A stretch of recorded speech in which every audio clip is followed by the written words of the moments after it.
Should I live stream a watch along for the World Cup when the United States plays England? Somebody pointed out that they're playing Wales first, so I might do that one too. What do you guys think? Live stream, watch along for the World Cup. You guys can teach me all about real football. Does that sound fun to you guys? And you guys can talk smack the entire time. I think it sounds cool. What do you guys think? Let me know in the comments below. Anyway, I am King Boomer. Welcome back, my favorite Muppet Heathens. How we doing? It's good to see you.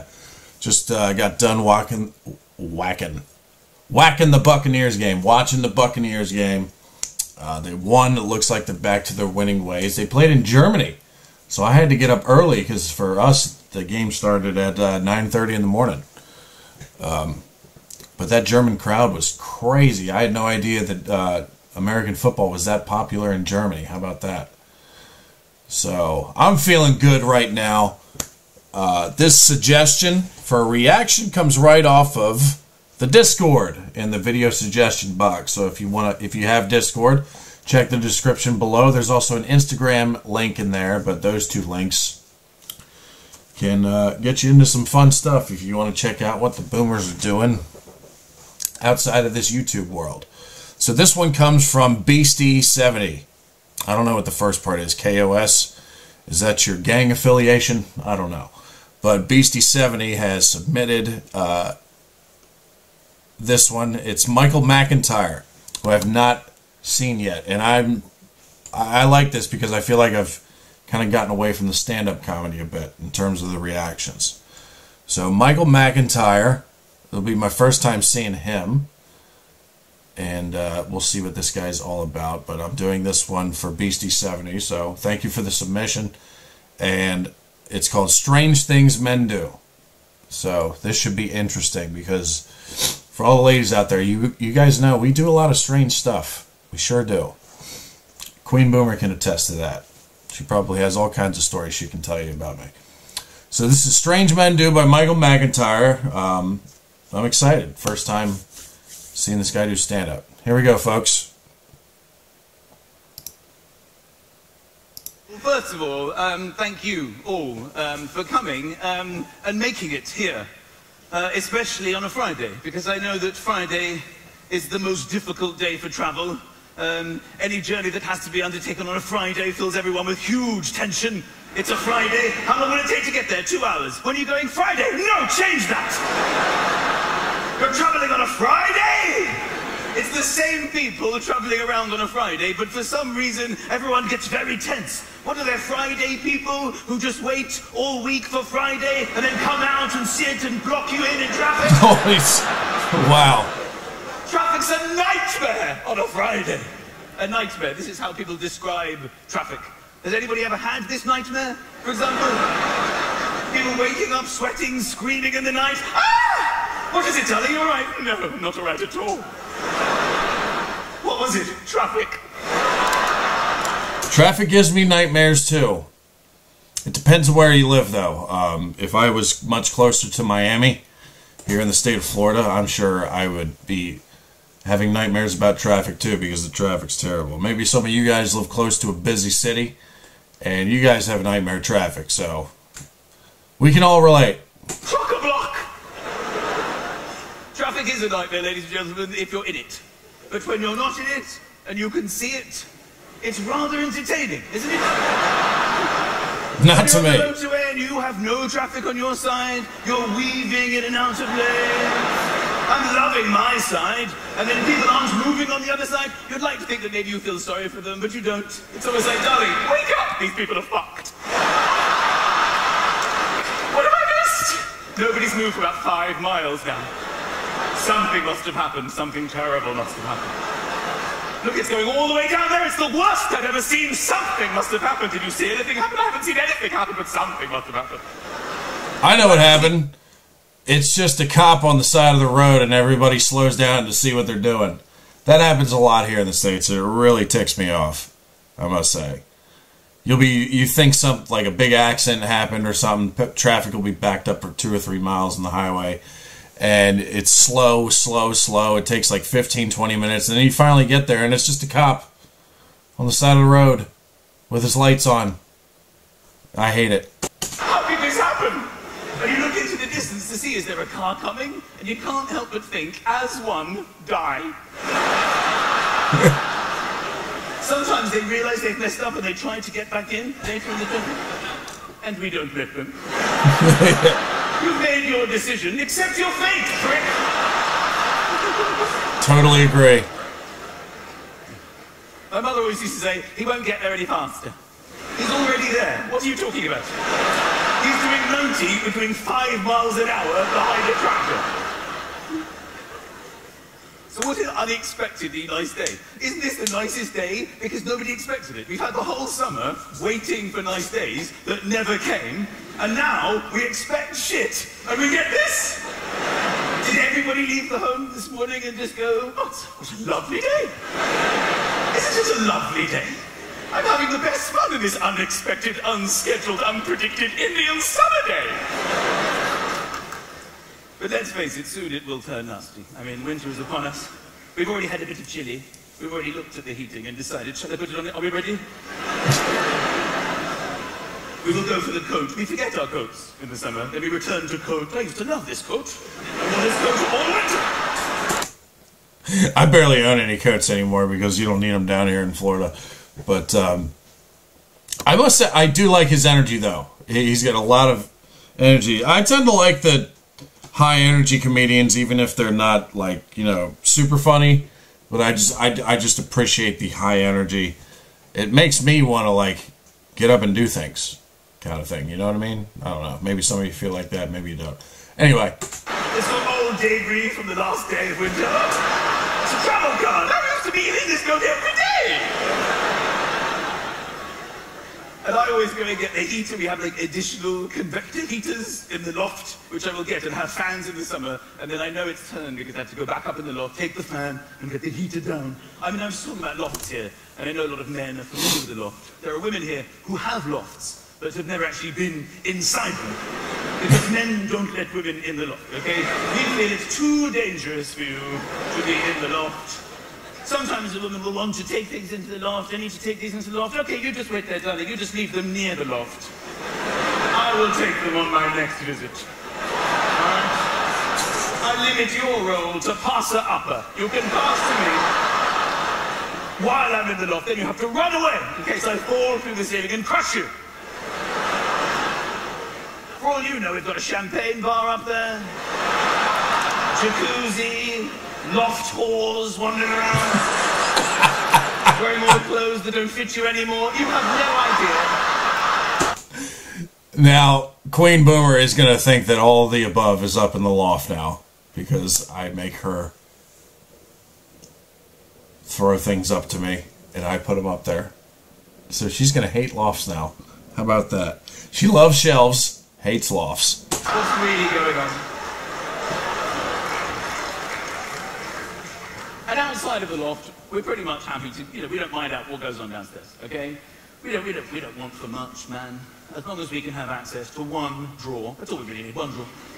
The man drawer. This isn't a drawer that we will earmark early on. A drawer will become available. We will tentatively inquire as to its usage. Darling, are you going to be using this drawer? No, can I have it? Can I have it? This will be my man drawer. And that's our little zone in the house. And we fill it with things that we think we need. There will be light bulbs in this drawer. If a light bulb goes in the home, man will check his drawer for stock. Let me see. If I have that light bulb in stock at the moment. There will be batteries of indeterminate life scattered through the man drawer. When the battery runs out, we don't throw it away. We're too lazy for that. Just fling it in the man drawer. You know, I do that shit. I do that stuff all the time. I have to, because I have so many things that require batteries. I take a battery out, and then I usually, like, I have to, like, talk to myself to actually throw it away. Because I, like, you know, I'm in such a hurry, because whenever something runs out of batteries, I need to use it right then and there, so I just take the old batteries out, and immediately I'm just like, oh, well, let's throw it somewhere. But then I'm like, wait a minute, Brian, you actually have to throw this thing out. Otherwise, you're going to try to put this back in another remote or something later, and it's not going to work. So that's... I do that exact same thing, man. I'm definitely guilty of that. Add a little bit of excitement next time we try to find the battery. Well, the instructions for appliances we don't even own anymore, they'll be in the manual. Sometimes making it shut. Foreign currency, that's a huge part of my manual.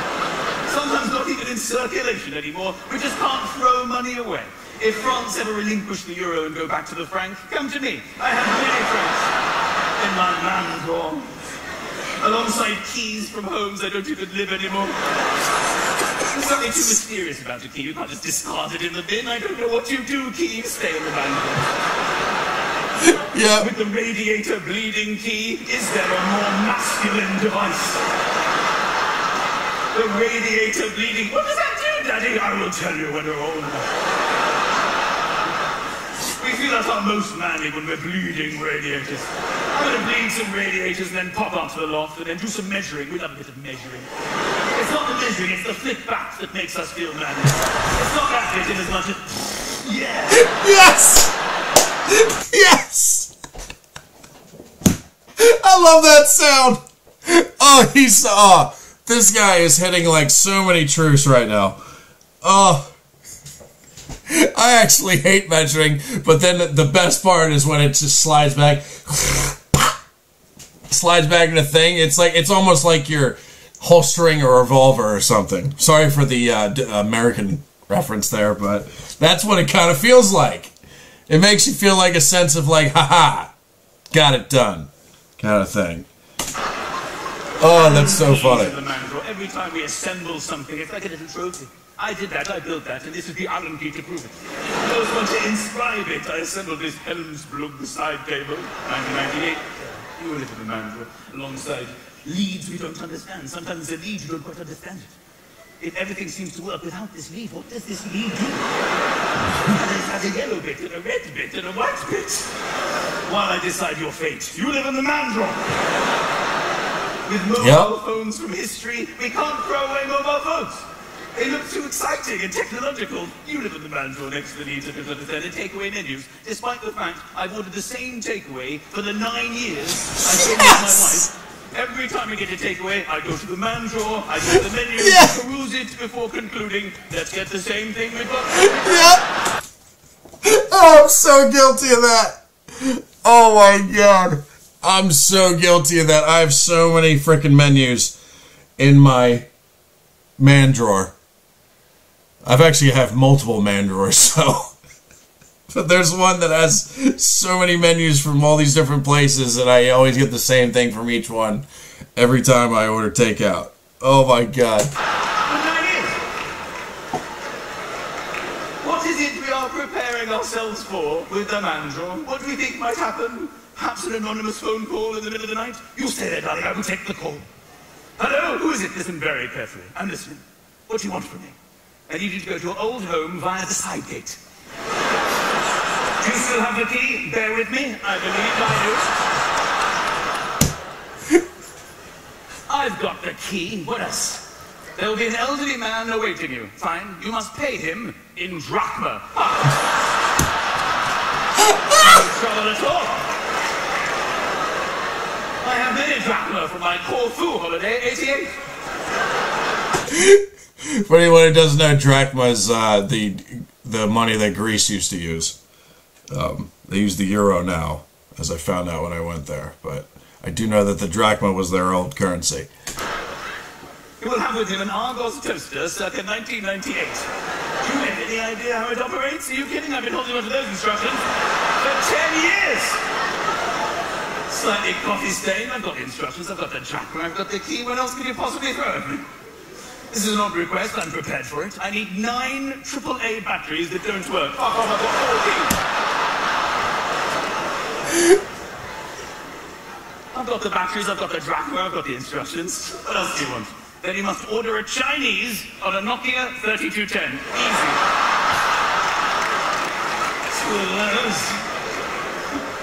When do you want this done? Tomorrow? That's Friday. I can't. Traffic's a nightmare. He brought it back. I like that. I like that. I like it when comedians do that when they bring back a joke that they've said like 10 or 15 minutes previously, and you're not expecting it as an audience member. I like it when comedians do that. But that was really good. Now, I'm not sure if, like, I think Michael McIntyre is hilarious, but he certainly... I was just pretty much agreeing with everything, almost everything he said in that it's almost 13-minute clip here. It was so relatable, at least to me. What do the guys think? Because I know it's like, at least my channel, it's heavy on the male participation, I guess I should say. It's like, it's the channel audience it's almost 90% men that follow this channel. So how about you guys? Did you relate to this? Because I certainly did. I don't just have one man drawer, I have multiple man drawers, and almost everything he said that he keeps in there, I probably have too, except for the phones. Like, if it's a phone I don't use anymore, I don't hang on to it at all. The only phone that I do keep that I don't use anymore is like a 6 or 7 year old iPhone or something like that, just in case it's like a backup, you know. But other than that, I don't keep any of the old phones. But yeah, there's foreign currency in there. I actually just added some euros, and I can't remember what the change is called in the euro currency, but I got those in the drawer. I also have a Reuben money, because in our family that's our favorite vacation place to go to. So that was really relatable, and I like, you know, the traffic stuff was dead on too.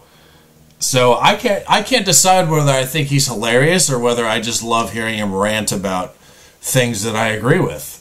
So, but it was a good first experience with Michael McIntyre. I really enjoyed it. What do you guys think? Let me know in the comments. I'll have to do another one and see if it's stuff that I don't just agree with and I'm nodding in agreement and laughing at it at the same time.